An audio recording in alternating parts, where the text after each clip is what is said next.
आज हम बात करेंगे मिडिल ईस्ट की वॉर की। और ये वॉर अब केवल ईरान और यूएस और इजराइल के बीच में नहीं रह गई है।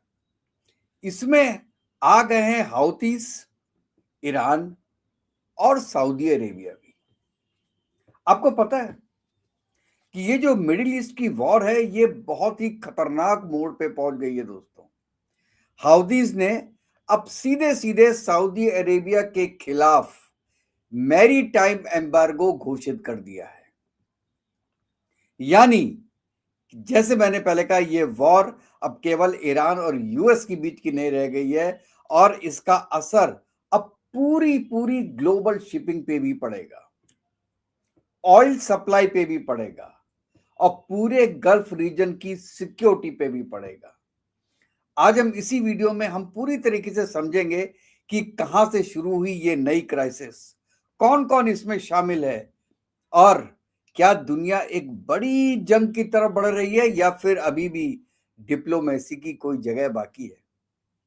तो चलिए शुरू करते हैं दोस्तों। और शुरू करने के पहले मैं रिक्वेस्ट करता हूं कि जिसने भी मेरे चैनल को सब्सक्राइब नहीं किया है वो काइंडली मेरे चैनल को लाइक कीजिएगा और सब्सक्राइब कीजिएगा और बेल आइकन जरूर दबा दीजिएगा। सबसे पहली बात करते हैं कि ये क्राइसिस शुरू कहां से हुई। अब क्या है, हाउतीस ने कहा है कि सऊदी अरेबिया के जहाज और उनका मैरीटाइम मूवमेंट यानी समुद्र में उनकी हर गतिविधि अब उनके निशाने पे होगी। और नेचुरल है, ये उन्होंने ईरान से ऑर्डर्स लेके ये बात कही है क्योंकि अमेरिका ईरान पे बम्बार्डिंग कर रहा है। ईरान के पास ऐसे कोई हथियार नहीं है, ऐसी कोई मिसाइल्स नहीं है, ऐसी कोई न्यूक्लियर कैपेबिलिटी नहीं है कि वो यूएस तक पहुंच सके। तो उसके अपने जितने लीवरेजेस हैं उसको वो यूज कर रहा है। इसीलिए हौतीस ने कहा है N I for N I policy हम अपनाएंगे, यानी आंख के बदले आंख। उनका कहना है कि अगर सऊदी अरेबिया द्वारा यमन में ब्लॉकेड का सीधा ये कुछ किया उन्होंने तो ये उसका सीधा जवाब होगा। तो ये दोस्तों ये सिर्फ एक धमकी नहीं है, ये एक रूल डिक्लेयर कर दिया है हाउदी ने कि अब समुद्र में सऊदी शिप्स भी सुरक्षित नहीं है। और जो मैंने फ्रेम में फोटो लगाई है वो आप देख सकते हैं कि पूरे यमन में हाउदीज का 70 to 80% कब्जा है और यही कब्जा उनका रेड सी में भी है। ठीक है, और इसमें बाला बंदाब स्टेट भी आएगा, उसके बारे में हम एक मिनट बाद बात करेंगे। अब दोस्तों ये जो नया फ्रंट खुला है,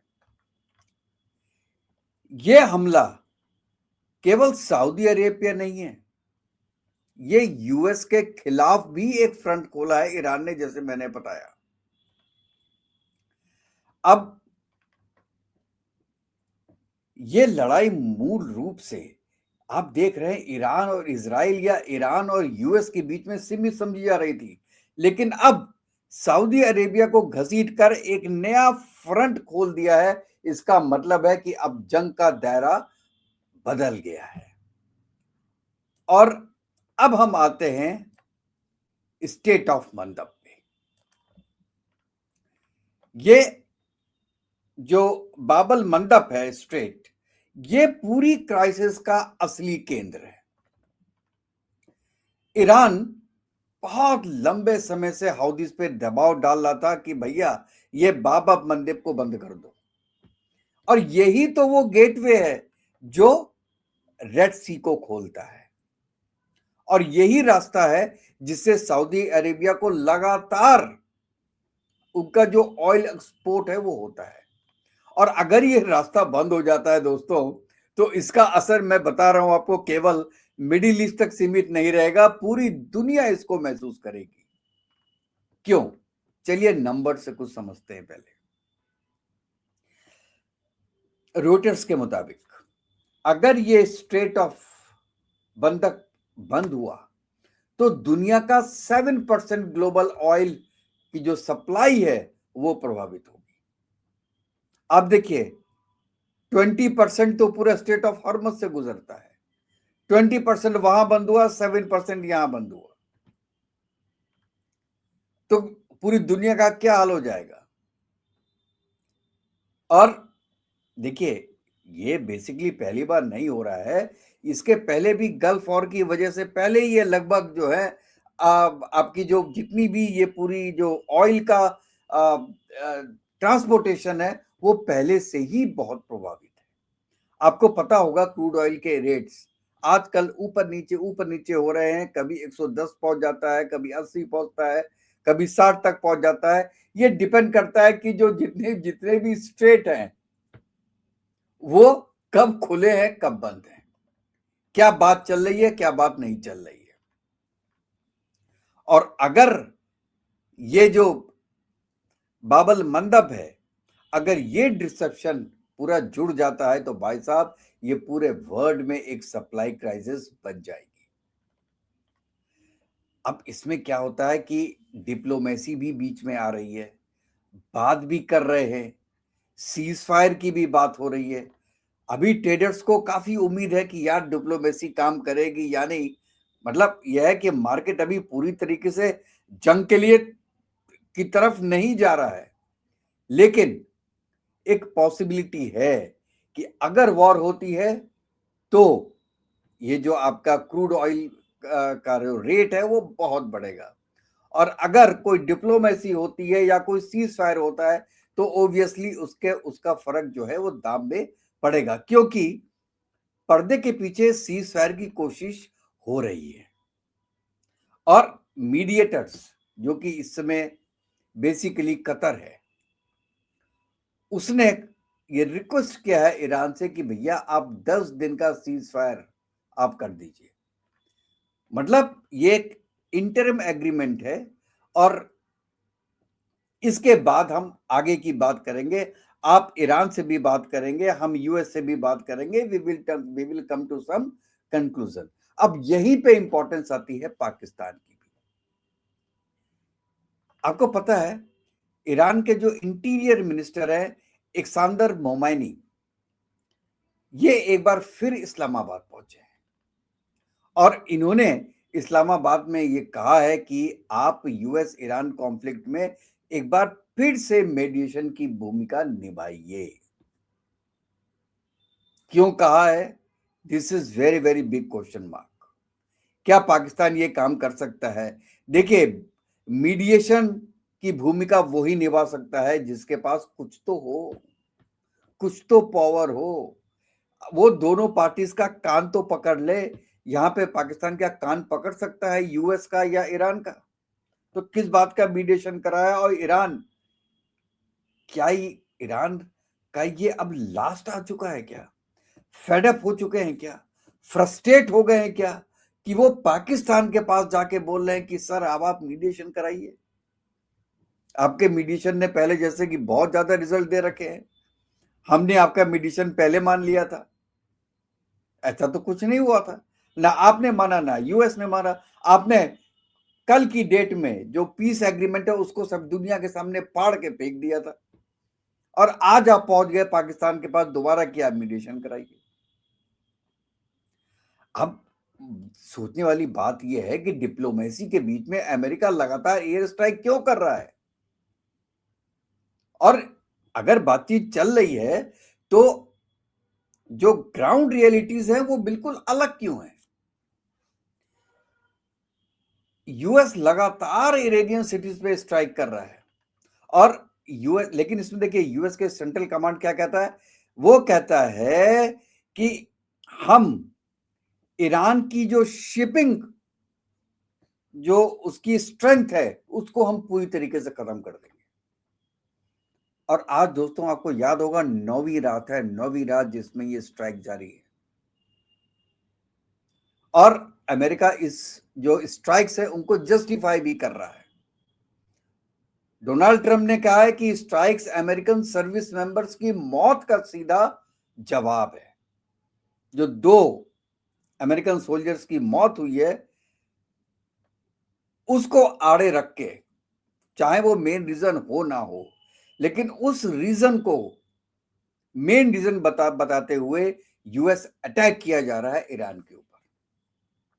यार ईरान के उसने पूरी एक तरीके से 40 लोगों को पहले दिन ही मार दिया था यार।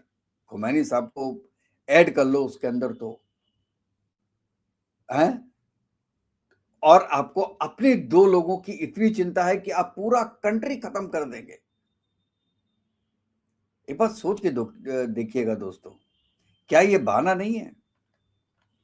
क्योंकि मुझे लगता है कि इसके पीछे की वजह केवल सिक्योरिटी नहीं है, इसकी वजह एक और है। अमेरिका में जो गैसोलीन का प्राइस है वो बहुत तेजी से बढ़ रहा है, इसीलिए ट्रंप को इस समय प्रेशर है अपनी इंटरनल पॉलिटिक्स में। इसलिए वो केवल माइंड डाइवर्ट करा रहा है अपने पब्लिक का। उसकी खुद की अप्रूवल रेटिंग आपको पता है कि 37 तक आ चुकी है। वो दिखाना चाहता है कि नहीं, हमारे हाथों में बाजुओं में ताकत है, क्योंकि जनरल परसेप्शन ये बन गया कि अमेरिका ये वॉर हार चुका है, क्योंकि जो उसके मकसद थे, एंडिस यूरेनियम उनको नहीं मिला, मिसाइल्स में कुछ उनको एक ब्रेक थ्रू नहीं मिला, उनकी लीडरशिप को नहीं मार पाए, या फर्स्ट ग्रेड लीडरशिप को मार दिया तो सेकंड लोग खड़े हो गए, रिजीम चेंज नहीं करा पाए। तो जो अमेरिका का मकसद था वो नहीं करा पाए, उल्टे एक और प्रॉब्लम क्रिएट कर दी, वो है स्टेट ऑफ हॉर्मुज की, जो पहले खुला हुआ था अब बंद है। तो उनका जो रिजल्ट निगेटिव में पहुंच गया, तो इसलिए इसकी अपनी डोमेस्टिक पॉलिटिक्स बहुत खराब हो चुकी है। अब इसमें एक और न्यूज आ रही है दोस्तों, वो न्यूज ये है कि आईआरजीसी ने, मतलब यानी ईरान की जो आपकी क्या कहते हैं उसको, रिवोल्यूशनरी गार्ड है, उन्होंने दावा किया है कि 2 ऑयल टैंकर्स एक अनसेफ रूट से जा रहे थे तो इसलिए एक्सप्लोड हो गए। और अभी तक देखिए केवल एक तरीके की न्यूज आई है आईआरजीसी की, लेकिन बाकी कंफर्म नहीं हुआ है। और वो ये कह रहे हैं कि वो उनको नुकसान पहुंचा है, लेकिन वो अभी चल रहे हैं। अब बात करते हैं एक और घटना की, जो दिखाती है कि ये जो हालात हैं वो कितने ज्यादा दोस्तों अस्थिर हो गए हैं। ओमान के पास एक कॉमर्शियल वेसल पे किसी अननोन प्रोजेक्टाइल से हमला हुआ है, और यूके मैरीटाइम ट्रेड ऑपरेशंस या कि यूकेएमटीओ के मुताबिक जहाज अभी ड्रिफ्ट कर रहा है, लेकिन उसका जो क्रू है वो पूरा सुरक्षित है।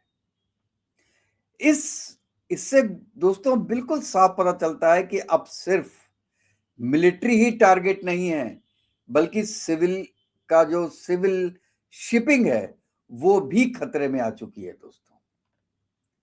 और आपको यह भी पता होगा ईरान ने इसकी जवाबी कार्रवाई भी की है। ये आईआरजीसी ने दावा किया है कि उन्होंने जॉर्डन के अक्वा एयरपोर्ट, कुवैत के अल अदारी कैंप में और अली अल सलेम एयरबेस पे, सीरिया में मौजूद यूएस मिलिट्री एसेट्स पे, इन सब में बैलिस्टिक मिसाइल्स दागे हैं। इसके अलावा बहरेन में भी ये खबर मिली है कि सायरन्स बज रहे हैं। कुवैत ने भी दावा किया है कि कई इरानियन ड्रोन्स को उन्होंने इंटरसेप्ट किया है, और यही दावा सऊदी अरेबिया ने किया है। तो जहां भी ईरान अपने हाथ पैर चला सकता है वो अपने हाथ पैर चला रहा है। इसका मतलब यह है कि जो जवाबी कार्रवाई कर रहा है ईरान, वो किसी एक जगह तक सीमित नहीं है, ये कई देशों को में एक साथ ये कर रहा है। और क्या कर रहा है वो कि डेस्टिलेशन जो प्लांट्स हैं उनको वार टारगेट बना रहा है। और ये बात सबसे ज्यादा चिंताजनक है दोस्तों। याद रखिएगा, गल्फ में करोड़ों लोग की जो पानी की सप्लाई है वो इन्हीं प्लांट्स पे निर्भर करती है। और ईरान पहले से ही चेतावनी दे चुका था कि रिटेलिएशन में हम ऐसे प्लांट्स को निशाना बनाया जा सकता है, यानी ये जंग सिर्फ मिलिट्री ऑयल तक सीमित नहीं रहेगी, ये आम नागरिकों की बुनियादी जरूरत तक पहुंच जाएगी। तो सवाल यह है कि क्या अभी तक कुछ उम्मीदें बाकी है? मार्को रूबियो ने कहा है कि यूएस डिप्लोमेसी के लिए 100% तैयार है, लेकिन अगर शिपिंग पे हमले जारी रहे तो जवाबी कार्रवाई भी जारी रहेगी। ये बड़ा नेचुरल सा स्टेटमेंट है जो कि उन्होंने दिया है। और दूसरी तरफ ईरान ने भी, मैंने पहले बताया कि फॉरेन मिनिस्ट्री ने भी कहा है कि हमने दरवाजा पूरी तरह बंद नहीं किया है। यानी सिचुएशन बिल्कुल साफ है कि एक तरफ मिसाइल के अटैक जारी है, दूसरी तरफ नेगोशिएशन की उम्मीद अभी जिंदा है, और इसीलिए ईरानियन मिनिस्टर जो गए हैं पाकिस्तान बात करने के लिए। हिंदुस्तान आ जाते तो ज्यादा बेटर था दोस्तों। तो दोस्तों, आज हमने देखा कि कैसे मिडिल ईस्ट की ये जंग एक नए और एक बड़े खतरनाक मोड़ पे पहुंच चुकी है। हाउदीज का मैरीटाइम एम्बार्गो, बाबल मंडप की धमकी, ऑयल मार्केट की उथल पुथल, यूएस के लगातार स्ट्राइक और अब सिविलियन इंफ्रास्ट्रक्चर पर हमले, ये सब मिलके एक बहुत भयानक तस्वीर बनाते हैं दोस्तों। क्या मिडिल ईस्ट अब उस मोड़ पे पहुंच चुका है जहां एक छोटा सा फैसला पूरी दुनिया की ऑयल सप्लाई, शिपिंग रूट्स और इकोनॉमी को हिला सकता है? आपकी दोस्तों इसमें क्या राय है कि क्या आज भी डिप्लोमेसी की जीत हो सकती है, या ये जंग अब बढ़ेगी और ये एक तरीके से वर्ल्ड वॉर में तब्दील होगी? क्योंकि पहले केवल ईरान था, ईरान अ, अमेरिका था, इजराइल था, अब नाटो कंट्रीज भी आ रहे हैं, पूरा गल्फ भी आ रहा है, सऊदी अरेबिया भी आ रहा है, यमन भी आ रहा है, कई कंट्रीज मिल रहे हैं इसमें। तो क्या सब मिलके ये वॉर को खत्म करेंगे और किसी सॉल्यूशन पे पहुंचेंगे? ईरान हार मान जाएगा, सरेंडर कर देगा, या कोई बीच का रास्ता निकाला जाएगा? आप इसके बारे में आपकी क्या राय है दोस्तों? अपनी राय जरूर रखिएगा। और अगर आपको ये वीडियो पसंद आया हो दोस्तों तो प्लीज मेरे चैनल को लाइक कीजिएगा, सब्सक्राइब कीजिएगा और बेल आइकन जरूर दबा दीजिएगा। तो दोस्तों, नेक्स्ट वीडियो में मिलते हैं, तब तक के लिए जय हिंद, जय भारत, वंदे मातरम। खुश रहिएगा, स्वस्थ रहिएगा दोस्तों।